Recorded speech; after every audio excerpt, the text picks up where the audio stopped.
Can you hear me?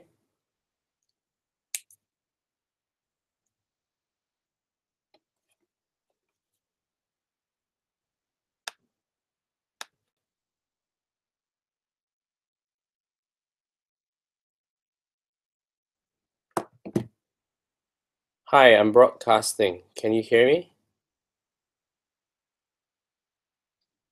Is this okay? I actually clicked on share application and not share entire screen. Is that all right?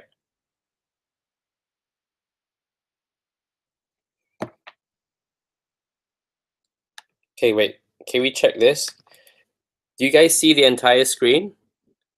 Can you see the entire screen now? How does this look? Does this work? Can you hear me? All right, okay, good. Okay, so I'm gonna start, right?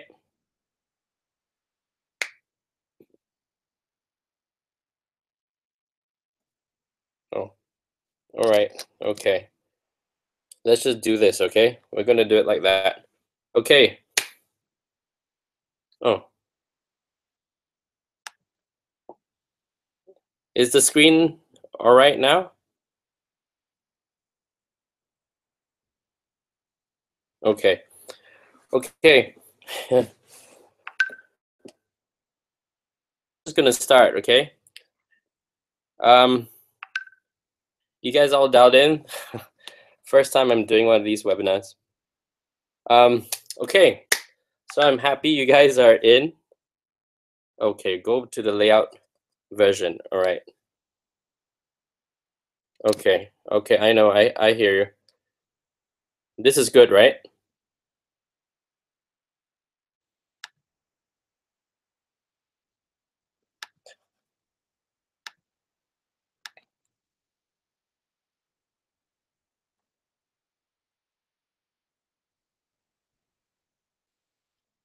Okay. All right, okay. Okay, I'm gonna start now. Thanks for bearing with me. Okay, let's just dive into this. Okay, so this is my section, and I'm gonna talk about design thinking in the built environment. Okay. All right. Massive support from Richard and Chris. You look like you're far away. Okay. All right. Okay. So design thinking in the built environment. I was just kind of asked to put this, do this talk. Still waiting for Stephen Wong. What is that? Okay. So, okay, you all good? If you're all good, just someone give me a thumbs up and I'm just gonna start. All right, okay. So, all right. So design thinking in the built environment. Just wanted to kind of share some of the work we've been doing over the last almost 10 years around how do you actually design think spaces, right? I know a lot of y'all have been doing a lot of work around digital and basically sort of kind of virtual stuff, right? And I guess as an architect and as a someone that just deals with physical spaces, often our profession doesn't really think about prototyping in the ways that we think about prototyping and design thinking, right? Um, if you look at out there, there's actually quite a number of interesting articles that have come out in the last maybe year or last maybe what 2 or 3 years that talk about the effect of space, right, and how it actually affects your mood and how it actually affects you and the way you feel.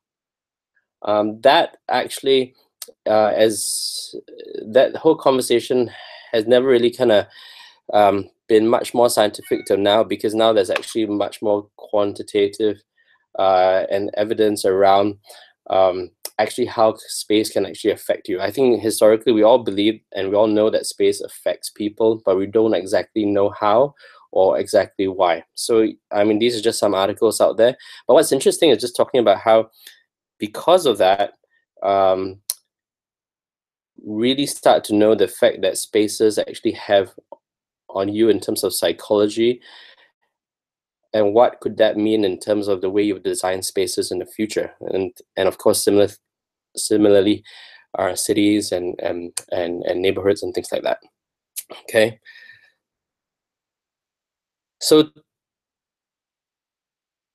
we experiences that make life better. Well, in this case, the focus is really about places that actually make life better. We've been doing a lot of prototyping in this regard for spaces over the last number of years. This is just a kind of quick snapshot of some of the kind of projects we've done that's really kind of able to show you that these projects were conceived first in cardboard, right? And this gives you a snapshot. I just was able to kind of pull together over the years about just some of the projects you've done. I've done. If you look at it, we've prototype spaces like service centers for the police force, for the housing board, the way we donate blood, a bank, the way you buy a flat, and so on and so forth. But in these cases, you would see these prototypes for spaces were really to help people understand how experiences were actually in the background, where architectural interior physical background, right? And this is where the funny thing is that in a lot of architects and designers, when they design places, sometimes they don't really think about who's going to use them. Other conversation for another day, right? And in these prototypes over the years, we realized that they're actually very powerful kind of opportunities for even sometimes organizational change and communication as well. So sometimes our prototypes actually become actual public events reported in the news. This was actually a newspaper article about when we were prototyping the future office and offices and public spaces for the stock exchange in Singapore. And we actually held a pop-up coffee shop where we would give out, where the SGX or the stock exchange would give out a free cup of coffee to members of the public or even their staff, to be in exchange for them to actually fill in one of these postcards that you see on the bottom left-hand image that would let them basically write what they wanted their forecourt to be, right? In this case, kind of crowdsourcing what the public and what the staff for how they wanted to use the public space for them. And this was really a powerful way to also communicate to the public that the organization was engaging its users and engaging in partners in a very kind of fresh and very collaborative way. So you can see the tagline, it says "Trade ideas for a coffee," right? So this was a quote from the CE after. He says, "We made more impact than any other thing that our comms did that year," right? And again, it was just a really kind of simple way to be able to engage the public, engage their staff about the shift and the move and this whole change, and really around sort of, in this case, getting their sense on what they wanted to do with this space. What's all this for? Kind of all in hope of winning more customers and building deeper loyalty, right? In this time, I want to do three case studies. If we have time. Maybe a large one. To kind of give, and these case studies, we could take a while to talk about them, but I'm just going to focus really about the prototyping elements around space, so that you can and how effective that was in being able to help the organization kind of tackle certain things or visualize certain things, right? The first one is really around a project that we did for a bank. OCBC is actually a large local bank. I know there's some branches as well in Hong Kong. They historically had a brand image that was very conservative. There's a locally people used to nickname it Old China Man's Bank, right? And if you see the logo, is this sort of a sampan kind of ship. Again, not super cool, a bit old school. And they came to us about 8 years ago to design a new bank experience for the Gen Y or the millennial market. this was our design challenge. It was about, we reframed it to how might we design a bank that Gen Ys could actually relate to and trust their money with. And of course, what was the value of prototyping space? It really came from this kind of question of how might we actually help a bank understand a totally new concept and experience. So this is interesting because it was not about kind of improving something they already had, but was actually coming up with an entire concept that was totally different from their culture, as well as who they were, or even what they even put out on the market, and help them understand what this would be, because it would be such a bold move in the market. So how do we do that? Basically by prototyping it, right? And this was actually the prototype that we did for the bank. The bank actually gave us a floor on the office building that wasn't tenanted yet. And what we did was we built out this version, or this concept version of this new bank outlet that we were gonna roll out. I mean, given more time, I would have shared with you some of the user design research insights that led up to this. But this scenario that you see was actually testing a number of things, right? There was testing, of course, the layout of the space, right? But also in the space, knowing that there's certain elements, right? Okay, so you guys, from my slides, they're all okay to share, except later I'll have one red slide, and I've marked that out. So all the rest, I mean, you guys can look at it. It's not super secret, right? Okay. So if you look at this image, this photo, basically we were testing a number of features for this new bank, right?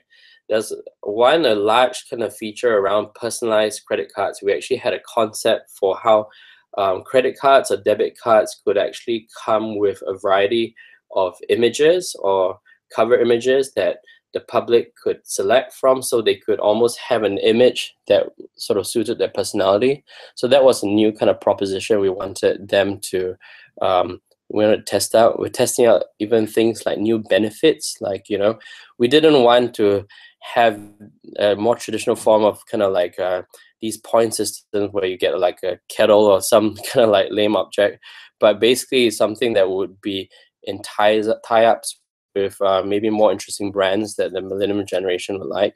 Of course, counter design, you know, how people wanted to open the bank account.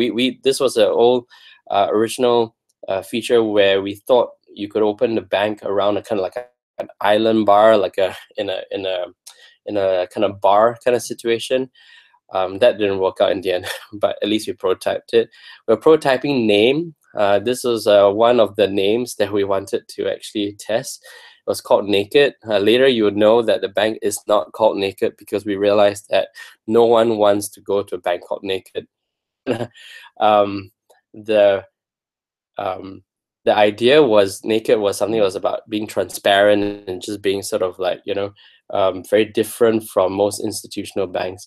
And the last thing I wanted to test out was this thing called the Frank account, which is basically a way in which you could bank differently. And later I'll show you as a kind of new savings system within the bank that you have access to.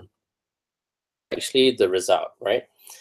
Out of that, in this prototype, we actually were able to kind of test a number of things, right?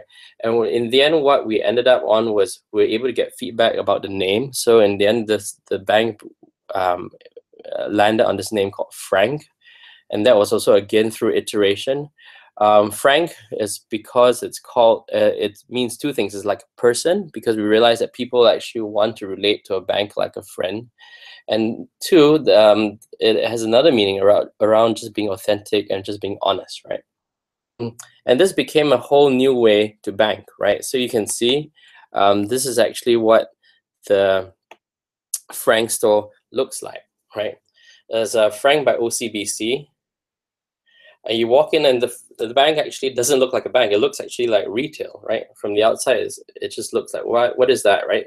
Frank, is this a new kind of fashion store? But then you read by OCBC, of course, you know, that's a bank, name, and you walk in, and if you look at it, the signage and the kind of comms direction is also very different. It's like, come on in. It's very kind of like friendly, and you walk in. This is what the bank looks like, right? And you go in, and it kind of like stuns you a bit. It looks like retail. But you step on this big welcome mat, and all those features that I talked about that were tested in that cardboard space was some of them made it and some of them didn't, right? So what made it was this new proposition for cards, right? So this is what you do when you walk in. You actually have a selection of like 100 cards, right? 100 different images, right?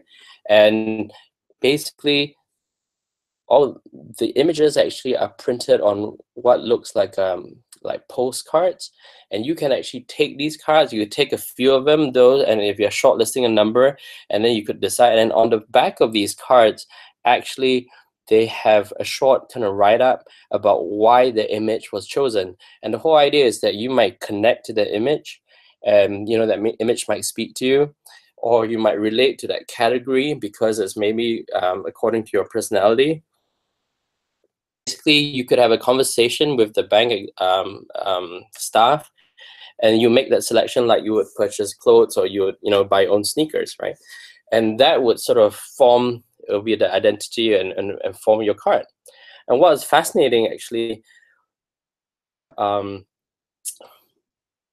after this happened, we did the first selection of 100. We made a first 100 images for them.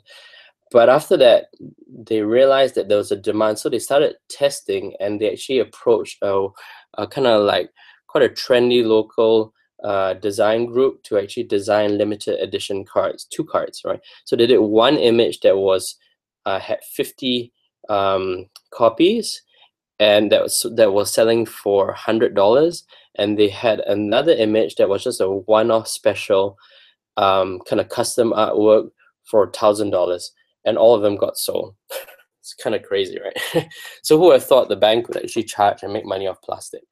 If you look through the rest of the bank, remember the earlier prototype image about the sort of benefits and point system. So this is what it looks like right now. They tied up with different blog shop bloggers and different kind of online kind of like stuff.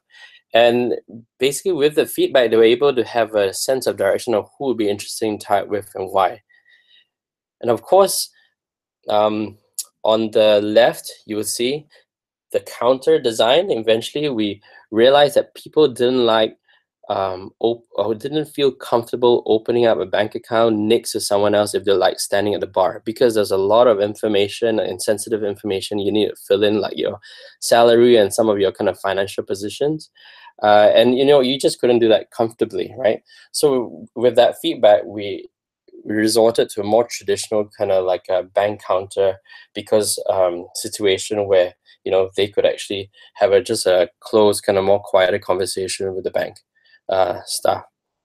And on the right, what you see is actually this thing called a Frank account, and that was interesting. That came actually from a user insight. We realized that a lot of millennials, and we spoke to some extreme users, wanted to save money, but a lot of them didn't actually have a system for saving money easily. And what you mean by that, we did one observation, and we actually found a matured student that was actually juggling 2 jobs and basically still completing his diploma in one of the local polytechnics. And we observed that he would often be writing his expenses on a scrappy piece of paper, and sometimes he'll lose that.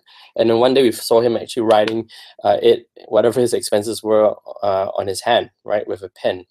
And we realized that it's because he didn't really have a kind of easy system to do that. So that inspired this feature for Frank. It's called the Frank account. If you can actually look at the image, it allows you to actually set up a spending jar and a savings kind of category. And in your savings category, you can have mini kind of jars where you could attach savings goals to each of them. So you could say I could have a savings goal for jar number 1 that's maybe around saving for school fees, or saving for a pair of jeans, or saving to go on a holiday. And basically it allows people to kind of manage their money online very easily through these virtual jars, right? Interesting thing, we found this on the web about 6 months after the thing opened, and we realized that people were actually taking some of these cards that they had selected and actually taking photos with them. And again, we're realizing that people were actually were very kind of closely attached, or they would associate themselves to certain images because of their personality, right? Some interesting facts, right? We realized that if you can you want to guess what would be the most popular kind of designs, right, that were chosen, it kind of correlates to internet searches. Apparently the most popular searches on the web outside adult content, it's animals, right? So basically we have a lot of people who are getting the cards with like little cats and cute dogs and stuff like that. It's kind of funny, right? And what was interesting for the bank was that they won a whole bunch of awards, but I think the one they were most proud of was the financial brand actually said that Meet Frank may be the coolest bank Gen Y has ever seen, right? And again, I think that was a great testament to just, you know, who they were traditionally. So this kind of design challenge is about how can we design a bank that would relate to you like a friend, right? I'm just gonna hop on to the next one because I'm not sure how much time I have left. But the next one is really a medium project around the Housing Development Board. That is, for those who don't know, it's basically the agency that sells and creates social housing in Singapore.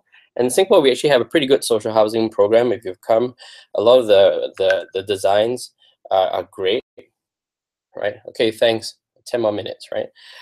So when they came to us, they asked us to help them think about how to design a better social housing and purchasing experience, right?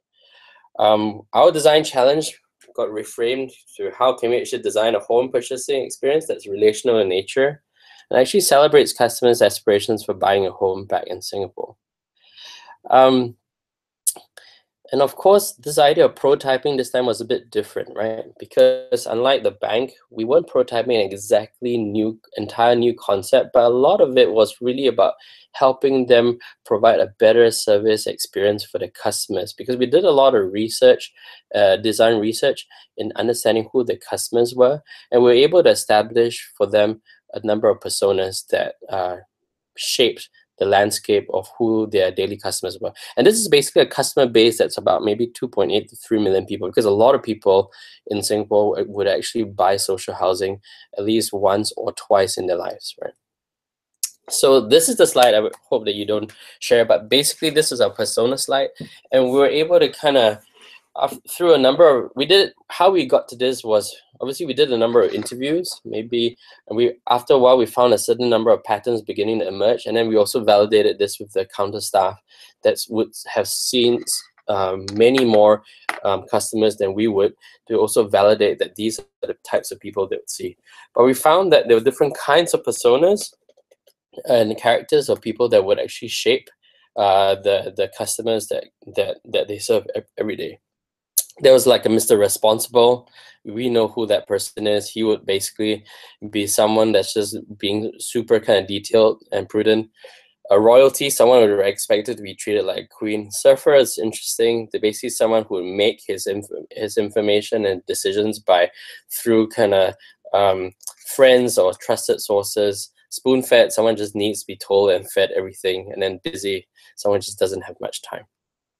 So what the use of prototyping it was very interesting. Basically allowed us to translate our ideas into spatial prototypes that allowed us to test for effectiveness. So again, these guys gave us a floor, and in that we tested a number of features of the space. So unlike the bank, where we could carve out the actual, almost close to the actual floor plate of the store itself, this was a much larger kind of area we had to cover. So what we did was we just broke up the different elements and we tested them, and we kind of build them up as cardboard prototypes.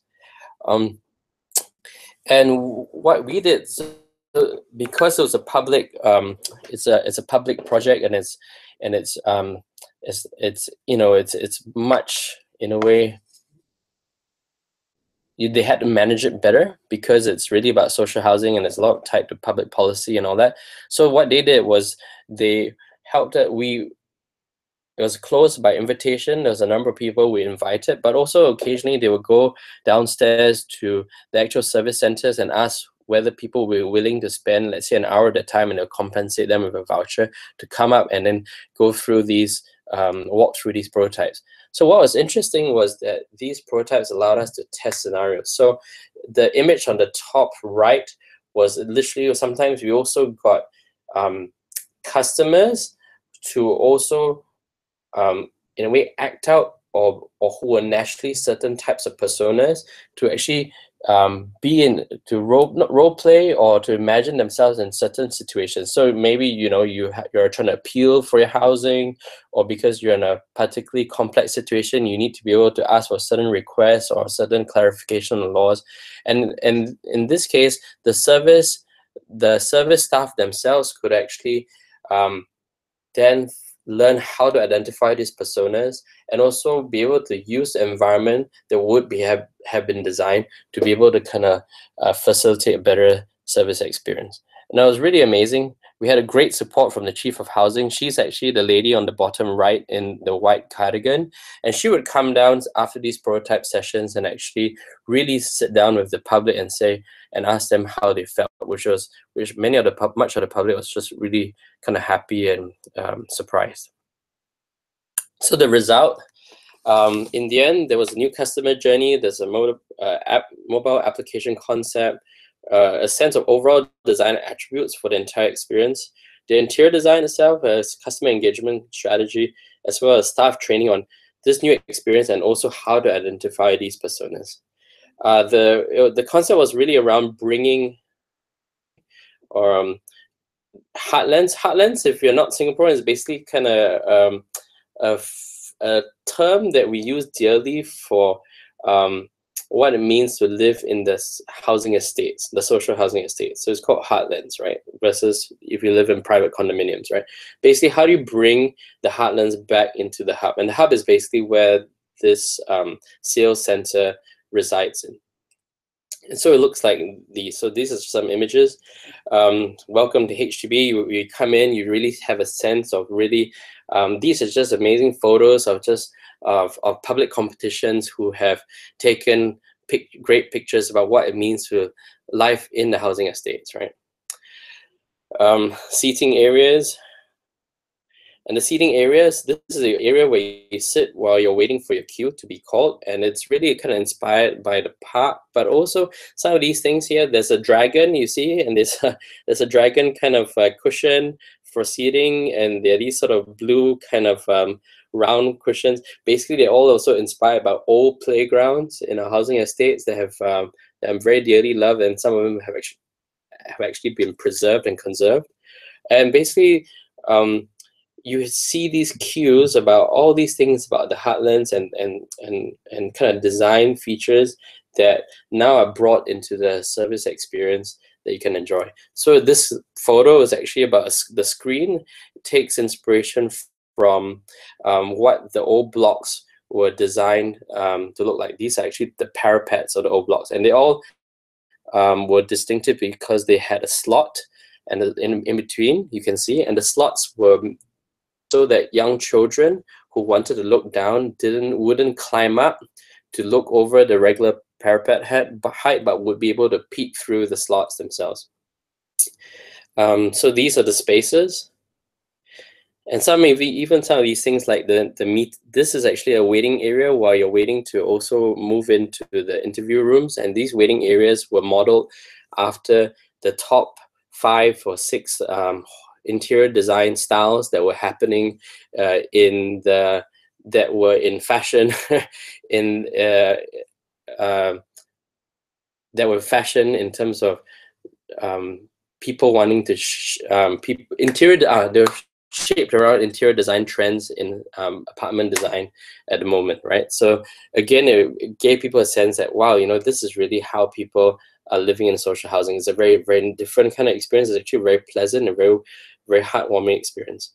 And then after your interview, you walk out and you walk down this corridor, and again, you just walk past all these kind of images about photos in the heartlands, and it just gives you a sense that you're buying a home into this very rich kind of like social and community housing spirit that is like none other, right? Right. So again, our challenge was around how do we make buying your home a celebration of the heartlands, right? Because of time, I'm basically going to skip the last one. The last one is really around how to design a new destination mall for tourists and expats, and we did this in Cambodia, but I'll fly off that. But what I'll do is I'll kind of end off in my last 4 slides, right? So at the end of it all, the idea of space is interesting, right? Spaces are the backdrop to how an experience unfolds, right? And in an omni-channel world, it's important to understand how the digital and physical actually come together to make life better for all of us. And with that, hence, we definitely have to think how spaces, our spaces more with our users. And I hope you enjoyed the presentation. And I'll take any questions if there's time. If not, we'll meet again.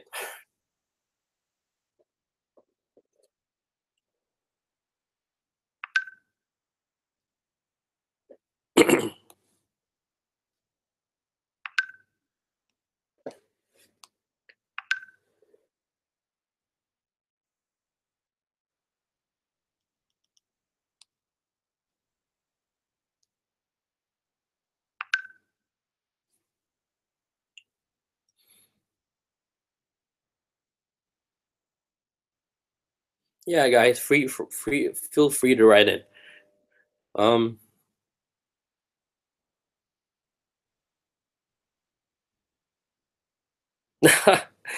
So how do we convince our government to do this?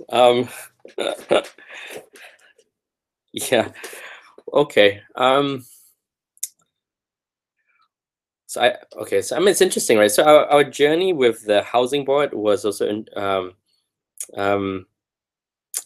I mean, I think it's a result of a number of things, right? I mean, if Agnes was able to, I mean, I'm not sure whether she's on the chat as well, but well, I think first, definitely the agencies were seeded with I think when Agnes was at PS21, she actually did seed some projects, some design thinking projects with a few agencies, and I know that the housing board was one of them. And after that, it was the chief of housing that would decide whether she wanted to actually kind of bring that in. And so I remember, I didn't know that Agnes had seeded that, but about maybe a year later, we were identified, or we approached, because of the kind of early work that we were doing already in design thinking, about to help them do a scoping session. So we basically first helped them scope around and about what the projects could be, because they had to think about how to even write these tenders very differently, because they didn't know how to do that, right? And so we actually did 2 projects for them. One was we helped them think, a smaller one, about rethinking the service center experiences.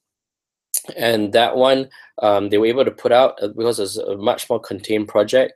And then after that, they later were, I think they came back about a year later with a brief that shaped this one around the home purchasing experience, which was obviously much more complicated. And with that, I think they really kind of took a lot of pains to actually write the thing quite differently. And we were still had to bid like everyone else, but I guess we were also able to kind of win that. So it's not easy, but it really requires a lot of determination on both sides. Another thing, actually, that's wow, there's a whole bunch of questions. All right, but another thing I want to talk about the housing board was, what was interesting is that the project team for this was actually from the organizational excellence team, and they were actually empowered to be the project leads for this over the real estate guys, or over typically some other, the real estate guys would typically kind of run a project like that. So they were with us from the design research phase. They understood the personas, they understood the kind of important needs, and they were able to guide that along the way and hold that and help us strategize on who within the organization we needed to actually engage to be able to push this through, because the project actually needed us to engage on many other departments as well, from brand to like HR sometimes, to all sorts of different things. And they will basically help us strategize and who to be able to win them, who to win over, and help us basically make our way through the large organization, eventually to in front of the CE. And of course, the last thing is that the CE herself is a visionary, and she was very supportive, but she also wanted to make sure that everyone else was. So that's how we did it, right? Okay, I'm going to pick one question. Okay. What are some of the hardest stakeholders to get on board, and how do we do it? I think I just shared a little bit about that. I think the only reason we were able to do that was because we worked with the internal team, right? And the internal team actually helped us figure out who to talk to, because knowing who to talk to, or who even to convince, at times they'll tell us like, this guy's really difficult, but if we can convince him, everything else will kind of come alongside. So we would really work in strategy with them. Share about the challenges to shortlist personas. I think, again, we will always say that personas are not fixed in a way like this. It's not like something that can never be changed, not super exhaustive, but I think definitely again, it's done in collaboration, right? It wasn't just us, right? So when we would present these findings to the service staff who really knew it more than us, they would tell us, yes, you know what, these are the people we meet every day, and yes, they're like that. So they were our validation board for this.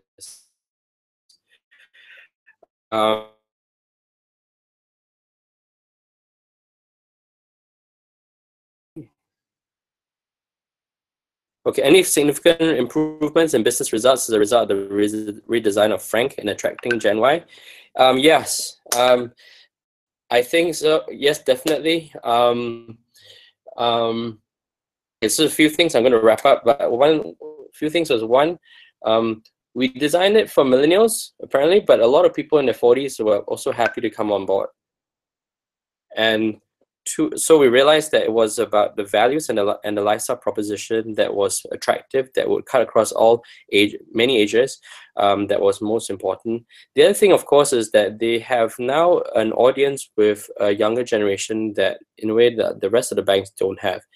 And many of them are now moving on to them. So they've actually since then opened about a few more branches as well. And this is the bank. We opened that bank about at least about almost 7-8 years ago. So again, right, it's still around today, and a few more branches. So I think it's still doing all right. Okay, I have to end by 2:45. I have 2 more minutes. Let's see.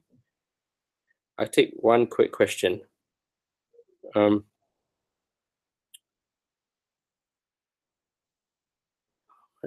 Okay, how much does each project take, and how much resources required? Okay, so I'll end with that one. I think, so for housing board, that's much bigger. It's part of government, so these journeys could take a few years. The projects themselves, I mean, I think design research doesn't take longer than maybe about, and then after that, there's a whole kind of like, so I think the way is to, first is what is,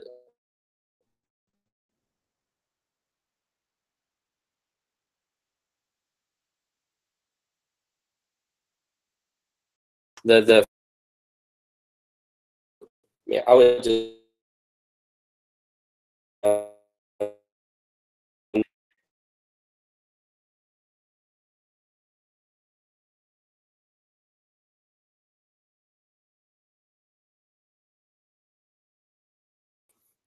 thank you for joining me. This has been really awesome. And hope you guys learned a lot. And I'll see you guys soon in Singapore. And you're welcome anytime. And if you have any amazing service designers out there, we need your help to help us kind of revamp Singapore. And see you guys next time. Bye.